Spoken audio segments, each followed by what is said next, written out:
Welcome back to the couch. I'm Des. And I'm Jay. And this is our John Wick Chapter 2 review. Coming up next. With those two bald guys.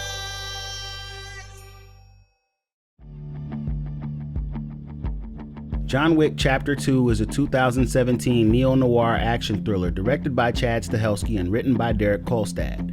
It stars Keanu Reeves, Common, Ricardo Scamarcio, Ruby Rose, and Ian McShane. Retired hitman John Wick's plan to resume a quiet civilian life is cut short when Italian gangster Santino D'Antonio shows up on his doorstep with a gold marker, compelling him to repay a past debt. John soon finds himself dragged into an impossible task in the heart of Rome's secret criminal society, as every killer in the business dreams of cornering the legendary Wick, who now has an enormous price on his head. Alright, John Wick Chapter 2 starts out just after the first chapter. I mean, pretty much within moments of the last one. We get another big action opener that brings you right into what's going on, and I prefer this opener to the first one because I didn't like how the first one gives away what's going to happen to John later in the story. At the end of the last film, we saw that he got revenge for the person that took his car and took his dog and killed his dog, but we never saw him actually take possession of his car back. Well, and it's a good way to bring Leguizamo's character into it. He's barely in this film, but there's a reason for him to show up, not just, hey, this character was in the first one, we got to bring him back for the second one. He was the one who lets John know who had his car after the events of the first film. There's some great action sequences as John goes in to go get his car back from Viggo's brother. He hits one guy and makes him eat his own cigarette, and then he pops it back out again. And stuff. Yeah. And then when he gets the car, you're so happy for him. He's sneaking this car out. And then before he can leave with it, the beautiful car gets damaged. And you see this look on his face. Well, I guess it's damaged. Might as well use it as a weapon. Although I really enjoy the whole opening sequence, the first 20 minutes or so. Really all we're doing is we're wrapping up stuff from the first one that they had to wrap up. We just knocked off this major kingpin and his son in the last film. Aren't there any repercussions? So they had to address it, but in a way I feel like it kind of shackled the writers down. It feels more like an epilogue to the end of the first film and not something that should be part of the second film's story. So John has his car back now, he's sending it off to get fixed and all that, and he's going to try to really retire and move on with his life for real. He literally buries his guns, and the doorbell rings, and it's Santino. The guy can't even get 2 seconds, not even 2 seconds of peace before the next problem shows up at his door. One of the coolest things about the movie is we get to learn more about the nuts and bolts and the inner workings of this criminal underworld that we vaguely touched on in the first film. I mean, the first film was just kind of your basic revenge story. You know, these guys did me wrong and I'm going to go through hell to go get them back. In this film, we learn more about the specifics of how this thing works. What the hell were you thinking, giving a marker to a man like Santino D'Antonio? It was the only way I could get out. Oh? You call this out? Did you really think this day was never going to come? Two rules that cannot be broken, Jonathan. No blood on continental grounds, and every marker must be honored. Little things like that we learned in this one. Obviously, Santino and Wick have a history. Santino presents him with this marker. We don't know exactly what John owes him, but John was able to retire and get out of the scene because of Santino. John refuses. That has repercussions immediately, actually.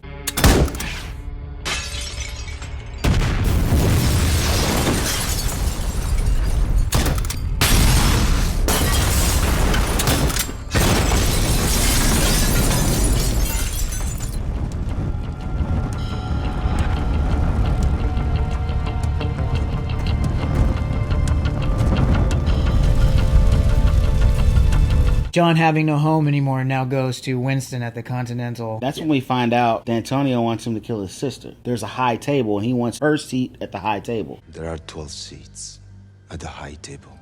You want me to kill Gianna D'Antonio? When my father died, he willed this seat to her. She represents Camorra now. And I can't help but wonder what I might accomplish in her stead. Do this for me, and your marker is honored.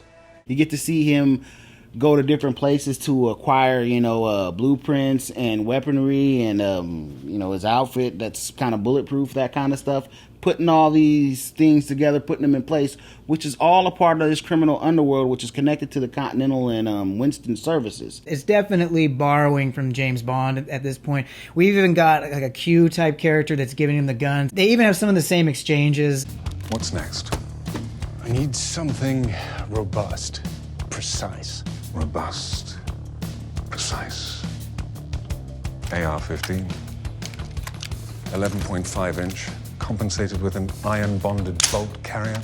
Could you recommend anything for the end of the night? Something big, bold. May I suggest the Benelli M4? It's the same exact conversations we've had in almost every single James Bond film, but we kind of get like triple Q. So we get 3 different people instead of just one guy. He's John Wick, so of course he accomplishes his task. Santino's sister actually decides to kill herself to have control over the situation. John then puts a bullet in her head, though. So I'm wondering if he would have just let her die of her own suicide, then no one would have actually known she was killed. The marker's not technically complete because he has to do it. He's got to be the one to take her out, even though she's decided, I'm going to go out on my own terms. I don't care, you know. Brutal, too. I mean, she doesn't go across. She goes all the way down. It's like, oh, my gosh. And didn't flinch. I'm Yeah. like, she's okay, whatever. Yeah. Rough. So she's tough, I guess is what they're showing you. Yeah. And we also find out that they're friends. Yeah, he didn't want to have to do what he's doing. And that's part of the reason why he was so candid about telling her who was responsible for me being here to take you out right now. Yeah, because he thought it was a dirty deal as well. She wanted to know, you got the marker originally from my brother to get out of the game, so who was she? What was her name? And he tells her name, and then she asks, well, was she worth it? And she's basically asking, was this woman worth you killing me? Mm-hmm. And John's like, yeah. Yep. He's very honest with her. He's like, yep, sure is. She's awesome. I think you see that she respects that, even though she hates, obviously, the situation she's found herself in. But there's that side of it, too. It's like, well, at least John says that she's worth it. That means something. So he's done the deed, and he's trying to get out of here. And you think he thinks even he's home free. And then Gianna's main guard, Cassian, sees John. Mm-hmm. And immediately, you can see it on his face. He knows John's not here just to party. He's not here to boogie on down. Yeah, there's an issue, and maybe my ward, Gianna, might be his target. But he doesn't know for sure. He asked John, was it a good night? Mm-hmm. And John looks him right in the eye and says, afraid so. And in that moment, Cassian knows it was Gianna. So, being human still, though, he rushes to where she's at, hoping maybe she's still alive. This starts him on a manhunt for John, a relentless manhunt. Now, it's almost like we get the John character in the first one through Cassian. It's a complete reversal from the first film, because the first film, John was hunting. And in this one, he's kind of being hunted. He learns very quickly that Ruby Rose's character, who's never named, I don't think, has been tailing him the whole time, waiting for him to kill Gianna so they can get rid of him as the loose end. Because it's a double cross the whole time. A contract is now put out on John Wick by Santino for $7 million nationwide. It goes international later, but it's nationwide for now. He thinks that'll be enough. It's not. Now everyone's after him, not just Cassian. So Cassian ends up being kind of the snowflake that ends up rolling into a huge avalanche because of the events that Santino put into place. Cassian is the closest thing to the equivalent to John Wick. He's the closest thing that you're going to find. I mean, he's capable. He's a worthy opponent. He gets why John had to do what he did. Yeah. And he didn't have a choice, and he understands that. But at the same time, this is the game that we play. Eye for an eye, bro. Still going to try to kill you. And I thought Common was really good in the role. He was great in that role. He was awesome. Yeah, well, when they do find themselves on Continental grounds, they don't find themselves there. They actually bash through one of the windows. They did. They very much threw themselves on the Continental ground without knowing it. When they have to stand up and swallow their pride and everything that's going on, you just see, I mean, you can see it clenching in Common's neck even. Yeah, he's angry. He's pissed, yeah. I want to kill this dude. So great acting, I thought, on Common's part. He doesn't have to say anything for you to understand exactly what this character's thinking. And even when they had that bar scene, even though it was kind of cordial, the conversation, he's still kind of intense, at the same time, and that's a tough thing to convey, so kudos to Common for that. And I like the moment where he puts the gold coin on the bar. This round's on me. Consider it a professional courtesy.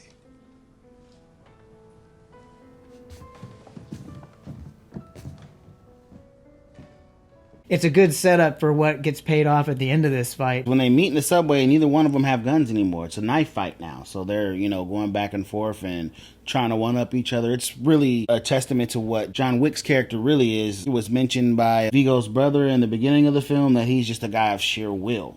And that's kind of what that whole battle in the subway was. It was like, who's got more will? We know the answer to that because we know the title of the movie. So it's John Wick, and he kind of ends up stabbing Cassian in the heart with a knife, and he tells him, hey, you know what, it's right in your heart. You can pull it out and bleed to death, or you can leave it there and you'll be fine. But that's what it is. Consider that a professional courtesy. So there's your payoff. This payoff is actually a setup for another payoff, because later, when he confronts Ruby Rose's character for the last time, he does the same thing, but he doesn't give her the choice. Anybody that's on Team Santino's wiped out. Forget you guys. Because you mentioned Cassian understood where John was coming from. John also understands where Cassian's coming from. They're all hitmen and super assassins throughout this criminal underworld. They all have a certain level of respect for one another and the rules of the game and all that good stuff. That's why he doesn't give her the choice, because he doesn't respect her. John doesn't have very many places left to go, so he goes to Lawrence Fishburne's character, and I can't remember what his name is, so I'm just going to call him Morpheus. It's a good name. Because it is another Matrix thing going on here. So we had the subway moment that really felt like a Matrix tribute. It's almost like I expect them to turn and wink at the camera. Mr. Wick doesn't remember, but we met many years ago, before my ascension. When I was just a pawn in the game. We met and you gave me a gift. The gift that would make me a king. There's some Matrix, John Wick, mishmash fan fiction happening right here. You're probably right. But he goes to Morpheus, and Morpheus isn't going to help him right away. Why would I help you? And then obviously John has to convince him, like, hey, you know what? If you go take these guys out, then they're all going to come after you. But if you let me do it, then they're going to come after me. And I'm more than capable of handling myself, so you need me just as much as I need you. John also tells him, Santino's after New York now. Now that he's got this seat, it's not going to stop there. You think he's going to let you have your area and control and all that? No, that's not going to happen. So he's got a convincing argument, even though Morpheus says, $7 million, John. I know, right? And then he gives him 7 bullets, $1 million each. Which is kind of cool. So at least he has 7 bullets to go off with now. And he's got his bulletproof suit still, which comes in handy more than once. That was a cool addition, because it's just barely getting to the realm where maybe it's a little too outlandish. But this gives another reason, like, why is this guy not getting hit by any bullets during all this bullet fire? This is true. It's a good excuse to why that's not happening. So I thought that was a good device. He did take some collateral damage along the way. So it's not like he's not taking any damage. You just can't kill him. As soon as he gets into the presence of Santino, he uses all 7 bullets right there. I thought that was awesome, because that's a very human thing to do. You know what? 1, 2, 3, 4, 5, 6, 7.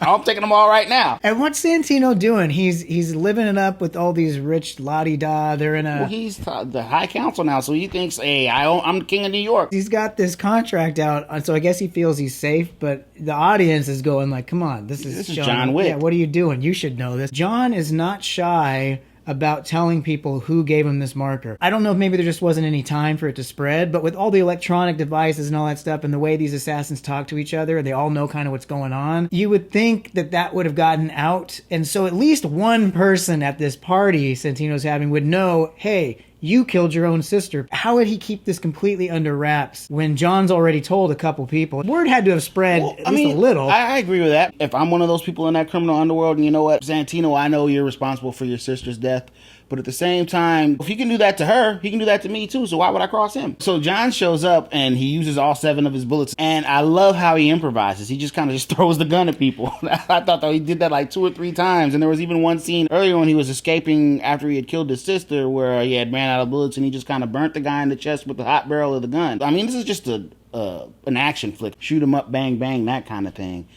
And hey, I love that kind of stuff, but what I really appreciate about this is the nuanced authenticity to it. He's holding the guns tactically the way that you would, and he improvises in a fashion that is realistic as well, because, in other action movies, it's just kind of like you have an unlimited amount of bullets. There's a lot of ambition in this film. Now that the third one's out, we can kind of see where it leads. They're at a crossroads here where they're upping the game on how they film their action from the first one, but it's not quite at the level we get to the third one yet. So it's interesting from that perspective to watch how it's progressing into what it's now becoming. There's more knife fights, there's more hand-to-hand combat, there's more improvisation, like, okay, how am I going to get out of this one, that kind of stuff, which all contributes to this film being extraordinarily entertaining. So like the coward he is, Santino runs away to Continental Grounds to be safe. Right. And he wants Winston to have John's privileges revoked, and Winston's kind of like, why would I do that? What has He's he done nothing wrong to this Yeah, point. but John's about to do something wrong. Yeah.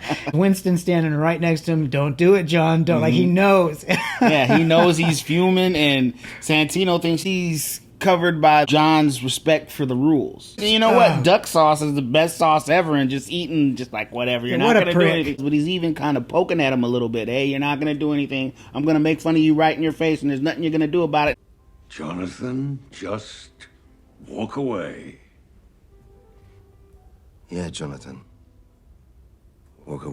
That's it. That's it. That's all she wrote. Which is so rewarding, because that's exactly what I wanted him to do. I wasn't expecting him to do it, but when he did it, I was like, yes, but you're screwed. Winston gives John an hour, and they're out in public, and there's all these people walking around, and Winston has them stop and all turn around to show, John, I'm in control. And you think in the moment while watching it, oh, that's pretty cool, but it really pays off a few minutes later, because we get to see John. He's paranoid and scared and vulnerable, because now he's walking through crowds of people in public not knowing anybody could be after me, and he actually just starts taking off running. What a great setup for the next film.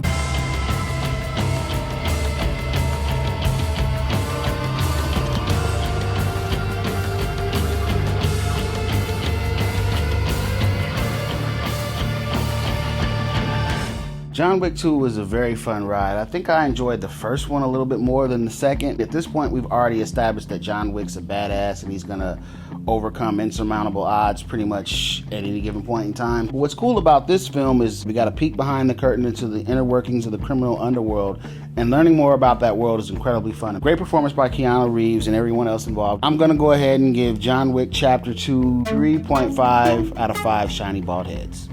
Chapter 2 is a bit less noir than the first chapter, which I miss. Keanu's acting, I think some of his line delivery in this film compared to the first can be pretty wooden, but it's got some great, unique, superbly done action sequences. The story is great. It makes you want to keep seeing more. Ultimately, though, it's not as strong of an entry as the first film, and I would give Chapter 2 3 out of 5 shiny bald heads.